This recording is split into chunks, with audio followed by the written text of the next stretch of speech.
Not live. I'm afraid. Now you're live. I'm always afraid. Now you're live. Can I just tell you right now, Chris Anderson from Lion Punch Forge, people, he's a mess. Can I just tell you right now, he's a stinking mess. What's his baseline? Baseline mess. Baseline mess. You guys, I cannot even begin to tell you what kind of fun we are having here. There's so many people here. Seriously, I will, next time we get on, I will do a turnaround. It's unbelievable the amount of people we have here. I'm so excited. Thank you to everybody for coming online. Thanks to all of you for coming. Woo! So we just are having all kinds of fun here today. Our good friend Chris Anderson came all the way from the great state of Washington. Yeah.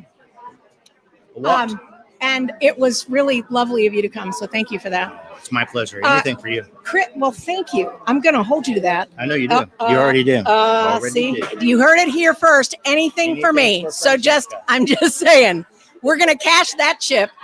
We are cashing that chip. She's not holding on to that one very long. No, we're cashing that sucker in. So here's what we're going to do today. Chris has developed some of the coolest tools that we really like to use here at the Makery, Makery being me.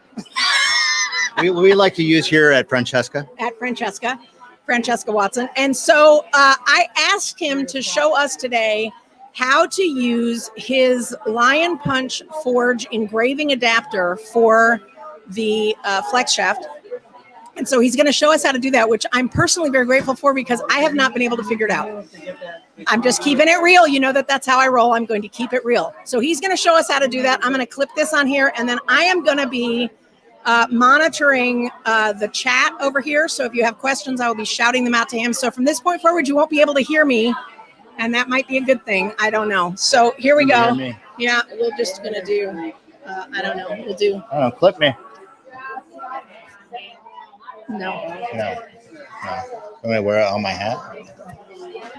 I don't know. Let's try that. So it's not the most attractive thing. Say something. Wait, what's not the most attractive thing? No, you're fine. Okay. It's the microphone. Can ask if they can hear you. Can you guys hear me okay? So thumbs up, guys. Thumbs up. You guys can't do hearts, but I'd ask you to do little hearts flying up. So if you can hear him, they can't hear me now, so you have to say. So, Anne, you said, I wish I could engrave. You can. All it takes is a little bit of practice. That's all. So, originally, I bought a hammer hand piece, and I said, I'm going to engrave, I'm going to texture, I'm going to do all the things. Yeah, I'm going to need one of those. The one thing we forgot. So, yeah, we're prepared. We really are. I've seen us do it. So I bought the hammer handpiece and originally wanted to use it for engraving and texturing and stone setting and all the things that it could do. I wanted to do all the things. So I did some of the things, and then I said, all right, time to learn to engrave. So I went searching for a tool that would screw into the hammer handpiece and engrave, because a graver does that. It hammers. And I figured since it's a hammer handpiece, there ought to be something that, you know, uses it to hammer. There was not. So I spent some time, did a couple things, a lot of prototypes, a lot of failures, and we came up with this. So once I came up with this, I made a YouTube video. Oh, hey there. Came up with this guy. So once we came up with this, they went through a couple different iterations. I made a YouTube video. People said they wanted one, and I couldn't handle the production. And then my friends at Pepe Tools said, we can make this happen. So long story short, I'm at the Makery today, and we're going to teach you guys how to use this thing. Woo! I probably shouldn't do too loud since I'm wearing a microphone. Yeah. Sorry, guys. All right. That's all right. It's what I do. So let's start off with Engraver Basics. I'm going to use one of Robert Lopez's picks here to point. Right here we have our face, which is the part that faces up. That's how I remember it. Face faces up. Back here, on the back side of the graver, we have the heel. The heel points down. And one of the big problems that I see with people not being able to engrave or saying this is too hard, it doesn't work, is sharpening. So sharpening will make or break your experience when you're engraving. So we're going to talk a little bit about how to prep your gravers, because believe it or not, any graver you buy, no matter what brand, does not come from the manufacturer exactly as you want it to. It needs some prepping. So not sure if you guys can see it. It's kind of where's the camera? There. There. I'm new at this. So there's some little bits and pieces, some lines that you can see there. If you have an engraver of yourself, excuse my hands, I work with them for a living. You'll see little lines, little serrations. Those are tool marks from the cutting or grinding of the graver. First thing you want to do is remove those. This face, for this graver, the one that comes with the kit, is cut at 45-degree angles. So what I'm going to do is I'm going to take my graver, I'm going to keep it in my little adapter because it's easier to hold on to. I'm going to lay the face down and I'm going to put it on some sandpaper. I'm using here, yeah, the face is touching the sandpaper. And the sandpaper I'm using is just 1200 grit, I believe. Yeah, 1200 wet dry. It can be wet or dry, your choice. I like maybe adding a little bit of oil occasionally. If it's not working like it should, just kind of make it nice and polished. So we're gonna put it face down. We're gonna tip it up until we're nice and flat with the sandpaper. I try and get my fingies out of the way. And then I'm going to not push it into the sandpaper, but I'm gonna draw it back at that 45-degree. And I'm just looking at it. I've already got a lot of the marks off just with those 2 swipes. Yeah, that would help.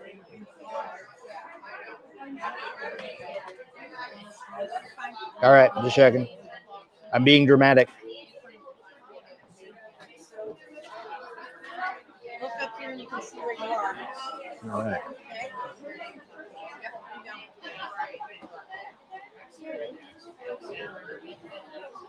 And all we're doing is using the sandpaper to take away those tool marks.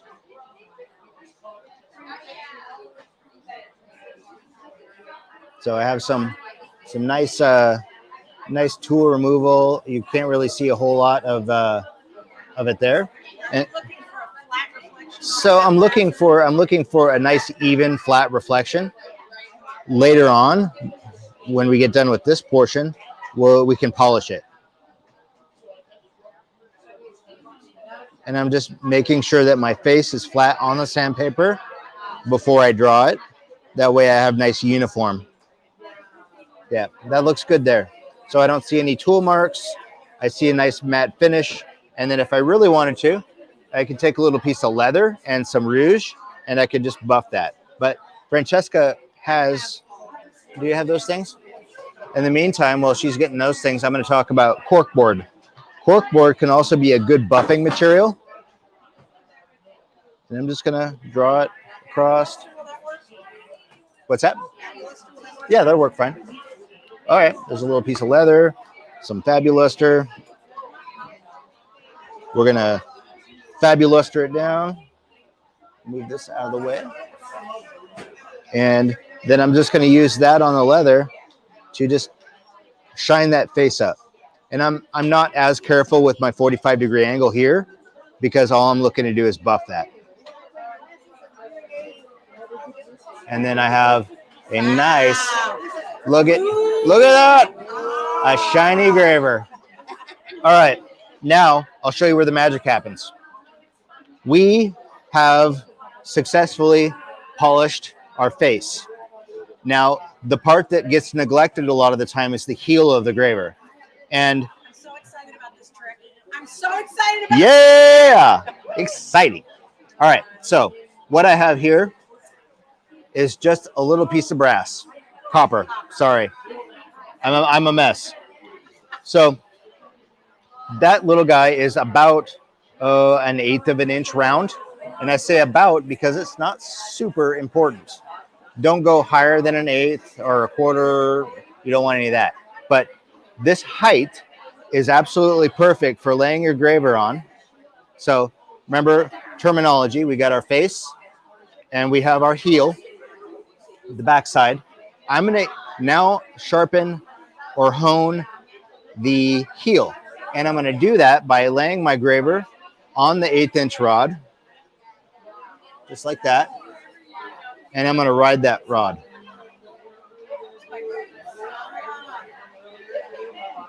What? And now, just with a couple, I counted how many I did. I think it was 4. I got a little tiny glint of light right there. That is the sharpened heel. Shut up. And then I'm going to do the same thing on the other side. Were you like, you really want me to shut up? Or No. okay, I'll keep going. I'm excited. All right, just checking. So I'll do the same thing, do it 4 times or 5 times, whatever. And now I have a sharpened heel there. What I'm referring to is this little guy right there, that little glint of light. That's the heel, part of the heel. Right there.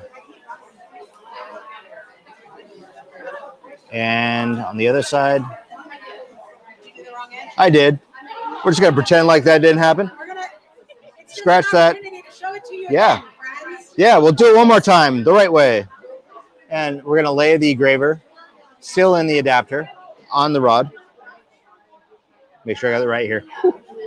So close. And I'm just gonna draw it.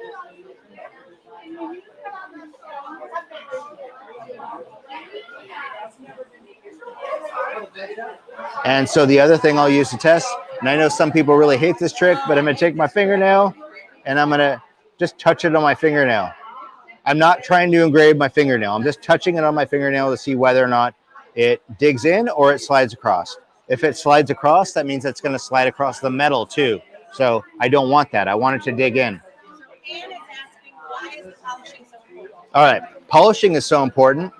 Let's use this. I like using this terminology. So if I were to take a serrated knife and I would try and cut a nice smooth something out of something else, I would end up with a really nasty kind of not so clean cut. If I were to take a nice sharp polished blade and do the same cut, I would end up with a nice sharp polished smooth cut. So if I do the same thing with the graver and my edges are not so sharp, they're more like little serrations, I'm going to leave nasty little marks when I'm using it. So now, Switch over to the, are we ready to switch over? oh yeah, I'm done. You're the boss of me today. Back to this, and we're going. Hey, So what are we doing next? so we're going to take this guy that is already in the engraving adapter, and we're going to talk about how to put it in. We're going to reverse it here. So we're going to pretend like I didn't do that, and we're going to overbench. So your kit comes with these type things. Wrong bench pin. So you'll have some little washers that come with your kit. You'll have 2 size screws. You'll have a small and a large, and then the washers. The washers stack right in here, and they decrease the movement of the graver. So you can actually change the way that the graver works by adding or taking away some of the washers. If you have an older kit that doesn't have washers in it, it's because it's an older kit and we didn't realize we needed them. It still works, but as you develop and learn, you develop and learn and change things. So the newer kits will have washers. This longer screw is in case you want a longer screw here. Excuse me, it's water. The shorter screw is the one I prefer. So in order to put that in, we're going to go ahead and we're going to take our little Allen wrench that comes with our kit. We're going to screw the screw out of the adapter, and I'm just going to plop my graver in, and then I'm going to fiddle with my screw to make sure it's not interchanging with that. Does it matter how the graver is oriented? No, but no. So, I can repeat the question. Francesca says, does it matter whether or not the orientation of this screw is dependent on the engraver? So I personally like my heel to face down and my screw to face up. That's just the way I prefer to do it. But I've seen other people maybe heel down, screw on the side. So it is preference. It doesn't really matter too much. Figure out what works best for you. What's your saying? You do you. You do you. You do you. Yeah. Hello. So, so I'm gonna I'm so distracted. Once I know that my engraver itself is resting on the back of the adapter, that's when I can screw my screw in. Some people will say, well, my engraver keeps on falling out, and that's because the screw's not screwed out all the way, and when it gets screwed in, it's resting on this taper. And when you start using it, it goes shoop, and flies out. I've done it. So we're gonna let that rest all the way at the bottom. We're gonna screw it in nice and snug. And then we're going to, we got our engraver, we got our stuff, we got our fun stuff. Bench pin. Bench pin.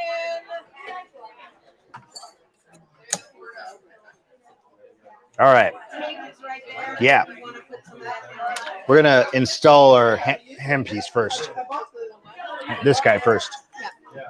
You want to use the LX? That's the one that's hanging down right there. This one, yeah? Do you want to use the Yeah. LX, or you want to use the SR? I'll use the LX. It doesn't run with it runs with this thing. Oh, okay. I'll use my foot pedal. And then use the SR. Yeah. All right. So I'm going to install my hammer handpiece. And I have a kind of way that I like to do this is I'm going to get my foot pedal here.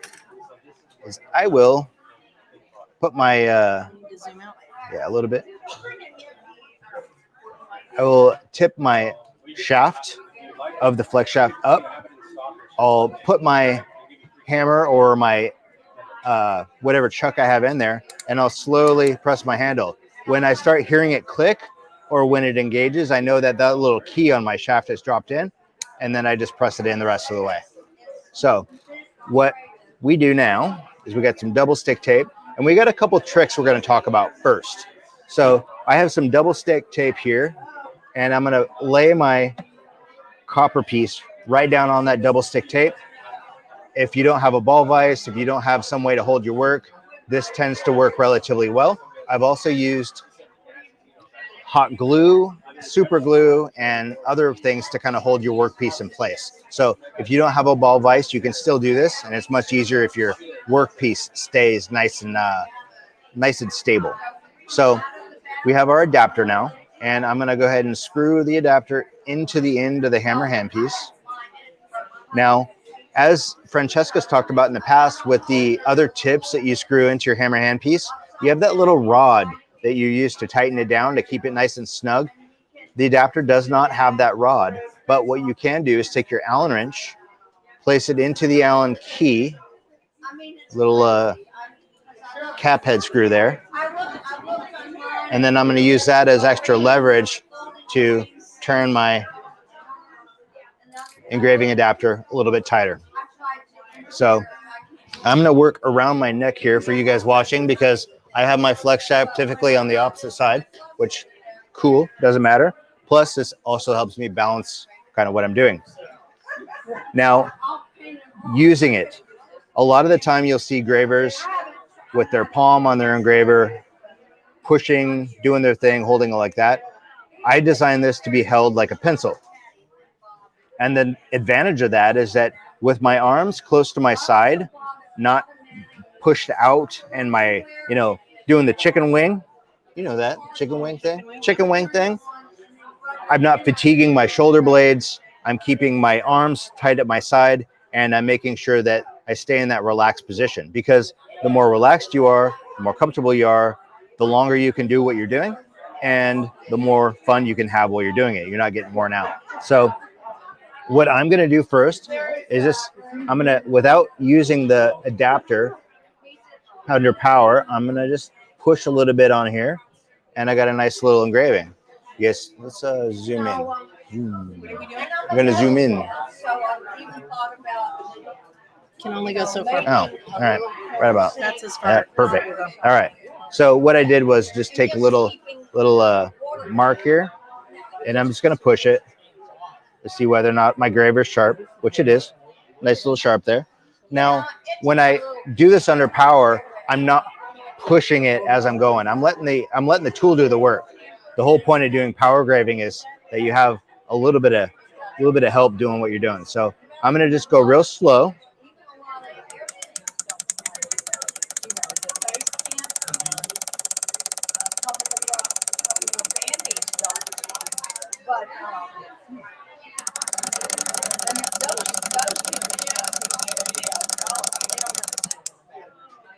I'm going to do a crosshatch pattern.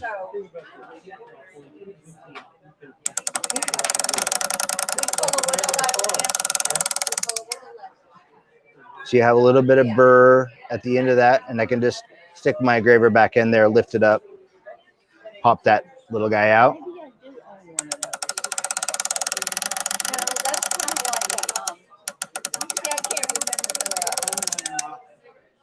That out.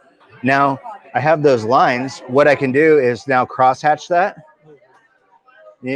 For those of you who are watching in studio, my arms are close to my side because it eliminates any of the fatigue that I would have on my shoulders for putting them out like a chicken wing. So just going to keep that nice and relaxed posture.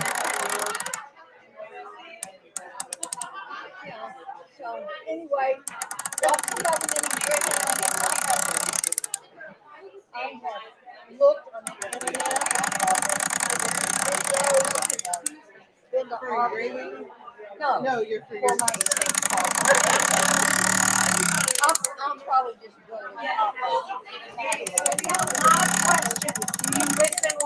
Yeah, absolutely.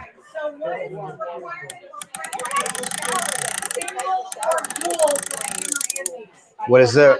One more time here. So, oh, the Duplex Spring. Okay. So the Duplex Spring, typically what I like to do is I have both the Duplex Spring here, which is this little guy that allows me to kind of work a little bit more fluidly without having the cable of the flex shaft interrupting. I can move a little bit. What I when I was demoing and I had Fordham next to me, they recommended that you buy the hammer handpiece and a separate spring because the spring is a hard part to replace. I have the hammer handpiece with the spring and I have one without, but I've never had any problems with my spring breaking. You're not going to want to twirl it around like a lasso, like a lariat. You're not going to want to twirl it around. You're going to want to keep it. You don't want to bend it too much at one angle or the other. So as long as you take care of it and you're not overextending that spring, the Duplex is fine. I like using the Duplex because it allows me more flexibility and movement. Francesca, you believe the same? I believe the same. Yeah, she believes the same. But I have both. Asking if you can give any tips on going the correct speed if you're using the SR and a foot pedal. Yes. So I'm using the SR and a foot pedal right now. Yes. So what are your tips for? Don't drive it like you stole it. There you go. So you're gonna want to just a couple taps here and there, and is when you can stop hearing the space in between the different clicks, the different percussions, that's when you know you're going too fast. What I'd recommend is maybe just without engraving itself, putting your foot on your foot pedal and just practicing how much pressure it takes to make it move like you want it to. So this is about as fast as you ever want to go. And I can still kind of hear the clicks in between each click. I can make them out the differentiation between each individual clicks. As soon as it goes, I can't, that's too fast.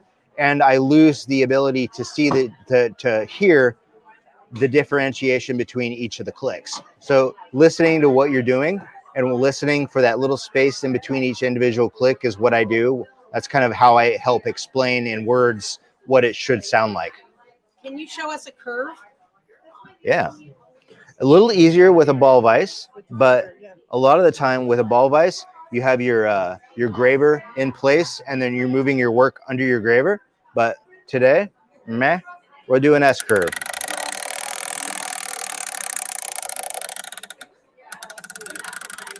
Is it copper glued down or double stick? Yeah, I had double stick tape.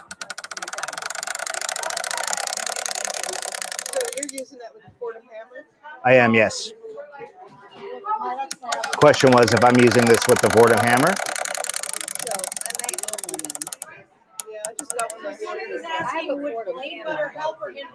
I actually have blade butter right in front of me, and I've used this off camera before, but let's see what we look like. Let's see what happens. Let's put some butter on it. Let's see what happens. That's Peppy Jules' blade butter. This is our blade butter, everybody, made for sawing and other lubrication purposes, and drills and bits and burrs. Yeah, I love it, and I got it all over my finger now. So I applied it to my workpiece, not necessarily my graver, because if I apply too much to my graver, then it's all over my graver. But if it's just spread nice and thin on my workpiece, it's going to be all everywhere I need. Yep. We're going to do a little...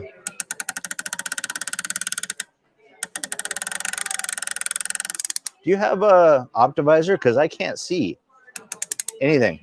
No, I have like. You have your your white thingy. Oh yeah, you can use that right there. Where I can't even. Oh, there it is. You can't see. I can't even see it. I'm not sure how I made it here today. All right, so now I have my eyes on. My shoulders are nice close to my side. I can see now. It's a miracle.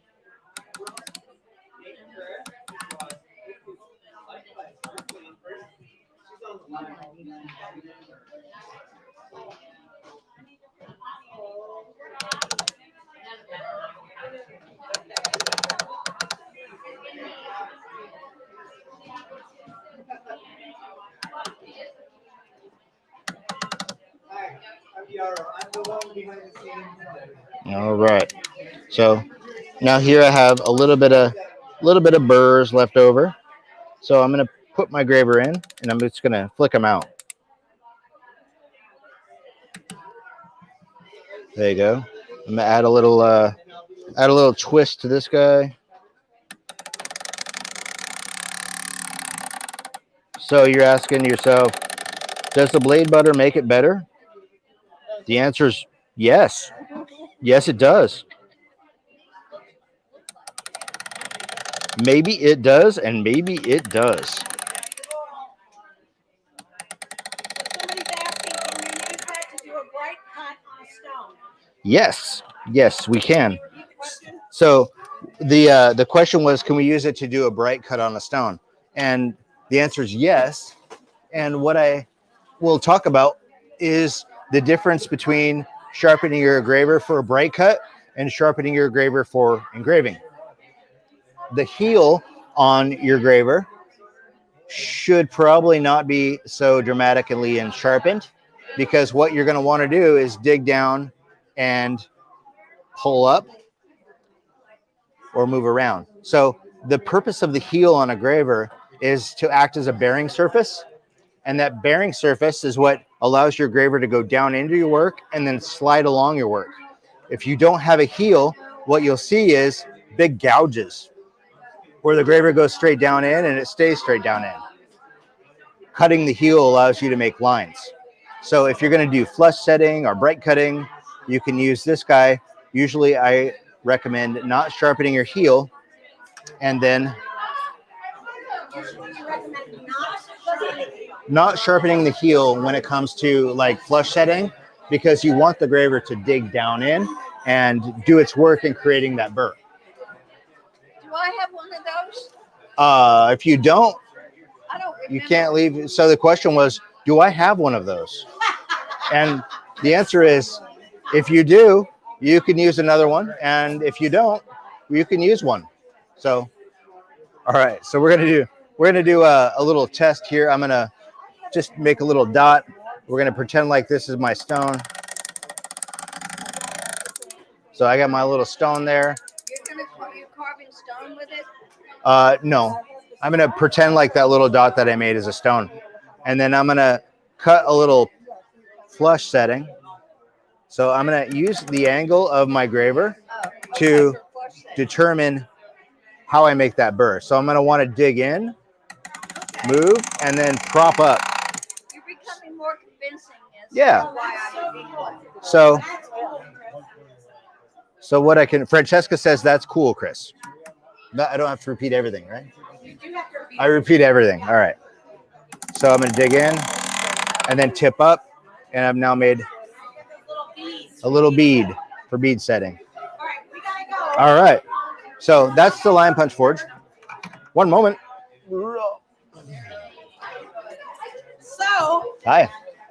we have to switch over to our next demo, which is going to be the one, the only Ani.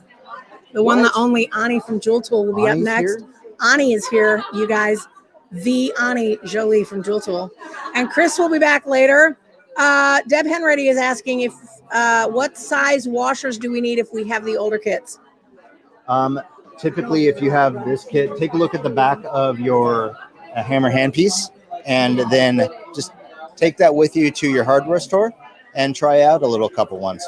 A lot of the time, hardware stores will let you bring in what you're looking for to, for your project. So just get a couple nice little thin ones. You can experiment with getting nylon ones or brass ones or copper ones, and just kind of experiment, see what works for you. So now that he's actually shown me how to use this thing, which I've had for well over a year and a half now, watch for me to be doing some stuff with it. Do you feel more gooder about it?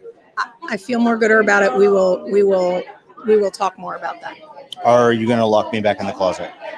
Yes, you have to go back to the closet now. So, all right, you guys, this has been an absolute blast. Ani is up next, so stay tuned for that broadcast notification.